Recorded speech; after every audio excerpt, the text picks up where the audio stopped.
So what is up, guys? Nick here, helping you to master your technology, and welcome to the iPhone 11 versus the iPhone 14 Pro speed test. Let's begin with a boot up in 3, 2, go, and see which one can get there first. Now, the iPhone 11 is from 2019, so in just a month or so here, it'll be in its 4th year. But the iPhone 11 was so darn fast at the time that I think it's going to do pretty well here. Apple A13 Bionic 4 gigs of RAM, Apple iPhone 14 Pro A16 Bionic CPU with 6 gigabytes of RAM, 120 Hz display. Turning on, if you are rebooting, maybe you have a glitch or a bug or something, whatever you need to reboot, the iPhone 11 is going to do that slower by about 5 to 10 seconds on the iPhone 14 Pro being a little bit faster. Over time though, the 14 Pro, let's say is 17, 18 Pro would probably be faster, or Ultra, whatever they're going to call those phones in the future. iPhone 11 a little bit slower here.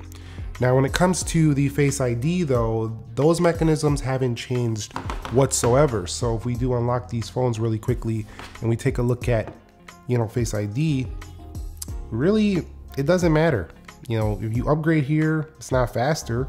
Yes, you get that dynamic island and it looks cooler, that's for sure, but it's not faster. It's essentially the same thing. So iPhone 11 users, you still have the same tech on your phone right there.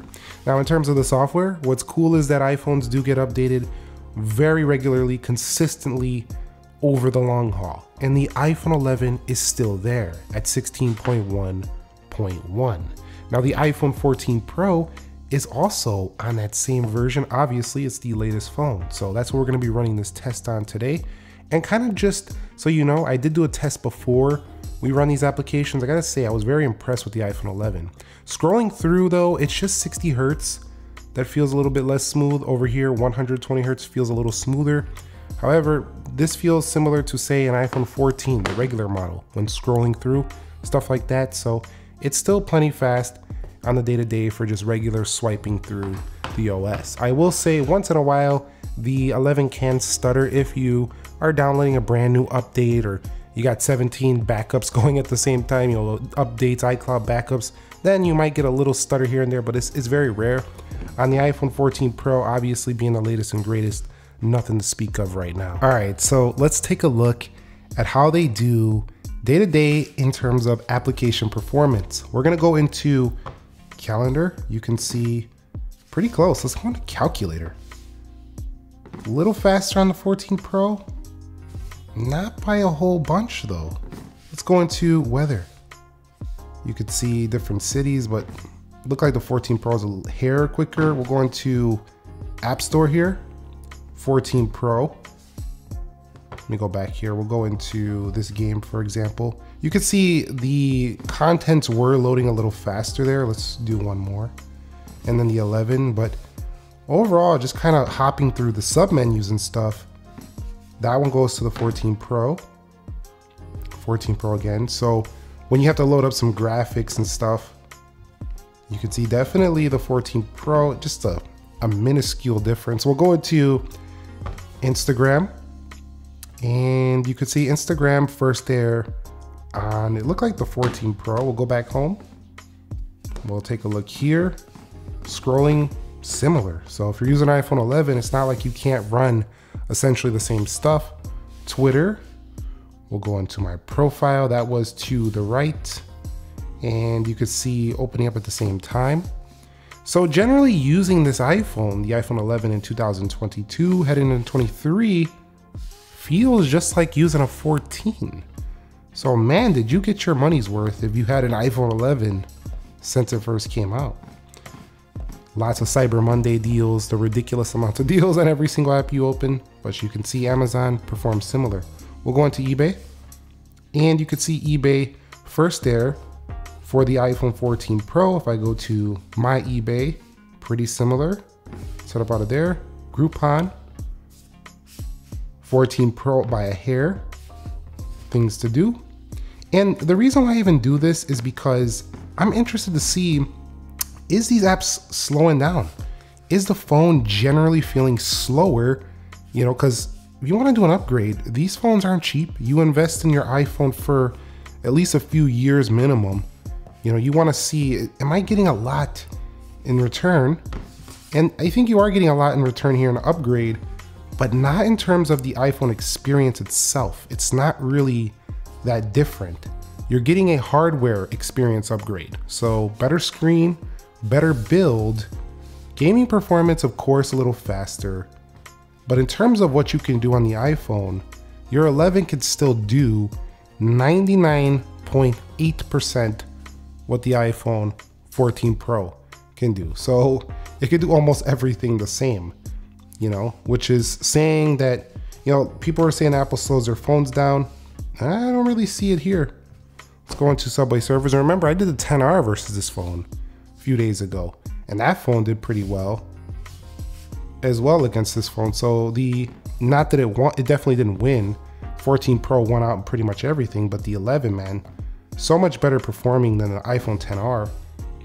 I even would go as far as to say as if you wanted to get a budget iPhone, the 11 wouldn't be a bad option right now. It still has the latest software, still has pretty good dual camera. Essentially a similar experience to the main 14, but with the rounded body. You could see Cross Zero was first on the iPhone 14 Pro. So again, if you are into the games, you'll want to swing for the newer phone. It's gonna have the faster GPU, CPU performance for stuff like that. That's the same reason people go upgrade to a new Xbox or a new PS. You know, they want to get the faster graphics, the faster SSD. They just want things to be quicker for their gaming experience. It's a huge reason to upgrade to these newer iPhones. Let's go into Geekbench 5. But if you're a general user, you're gonna see not substantial gains in real world use, but definitely a little bit smoother. And you will notice the experience feeling slicker, more butter smooth on the iPhone 14 Pro due to 120 Hertz. Throw 120 Hertz on the iPhone 11, it would be even closer. And then you could see even in video editing, because iMovie is definitely designed well for iPhone, as is things like LumaFusion. They both can do things like video edit even now. So an iPhone 11 on a steal of a budget deal would actually be a pretty good starter iPhone right now. Whereas the 14 Pro won out in games. Basically, that's it right here. It just won out a little bit in games, and maybe, is this a good way to describe it? Maybe that much faster in some applications. And the 11 was maybe that much faster in a couple of submenus and stuff like that. But overall, not much to speak of, just gaming performance mostly. All right, so enough of they're similar. Well, they're not similar in RAM. 2 gigs more on 14 Pro versus 4 gig on the 11. So what I'm gonna do is let's go through these applications really quickly here and see if the 11 can hold everything without any stutters, without any reloads or delays. And if it can do that, and we'll do the 14 Pro and it matches that, then we'll be pretty much able to say that there's virtually not going to be a major difference, even in going through back and forth applications. I will say having the 60 Hertz doesn't feel quite as smooth when reopening these applications. That looks like a total reload there. But just one application, I'm guessing we're going to need more to stutter up the 11. Let's go over here. Let's check out the iPhone 14 Pro. You can just see that this is where that 120 Hertz shows. When you're hopping between applications, it's smooth. Oh yeah. But so far, I will say that OLED just looks way better too. If you're into, you know, contrasty colors and deep blacks. Yeah, App Store didn't reload here. Generally, it feels a lot better to swipe in between applications and things like that. It feels faster on the 14 Pro. So this is an area I would say it's worth the upgrade. All right, so here we are pushing CPUs through something like Geekbench 5. You can see 1893, 5417, and this has been finished for about 25 seconds already. So when you really demand the power, which how often will you, the iPhone 14 Pro leads it by a long shot, mostly in that multi-core score, not so much in that single core. You can see versus the competition, the iPhone 14 Pro is actually faster than some iPad Pros, so that's for sure. Whereas the 11 is just about, you know, decent. It's not faster than a lot of phones, but it's not slow either.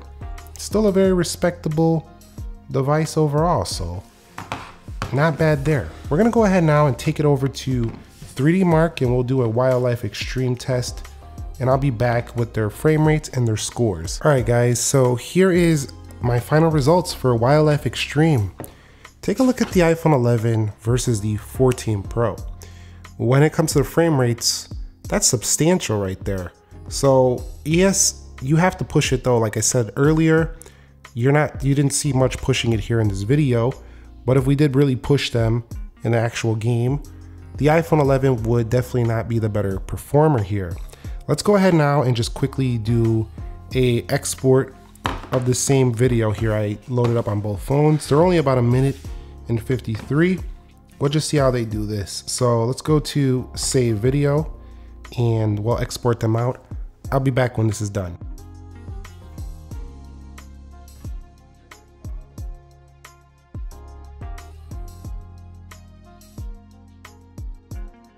So weirdly, the iPhone 11 had this done first.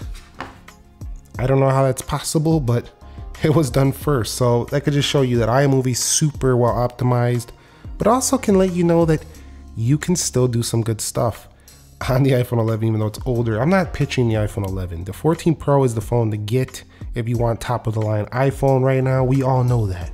I will tell you, this phone feels much warmer. It's not hot, but it feels much warmer than the 14 Pro. So you know this phone is more efficient right here. Also, opening up the cameras, we could do that as well. Hold on. We could do that as well on both phones, and you're not gonna miss a moment on either phone, that is for sure. But you will be gaining more options to shoot a photo, macro modes for the 14 Pro, so definitely there are some upgrades. Let me know if you guys wanna see a full comparison on these two. Overall, I would say that generally these phones have a similar experience, one being more premium, one being more round, one being more square, but the core functionality is still generally the same. This just feels like a premium version of this. So if you want to do an upgrade, you want something a little nicer than what you had, go for it. You're going to be very happy. Thumbs up if you found the video helpful, entertaining, informing. Do me a favor, subscribe if you haven't already. We got plenty more videos coming your way. I'll catch you on the next one. Nick here. Be sure to be well, and peace.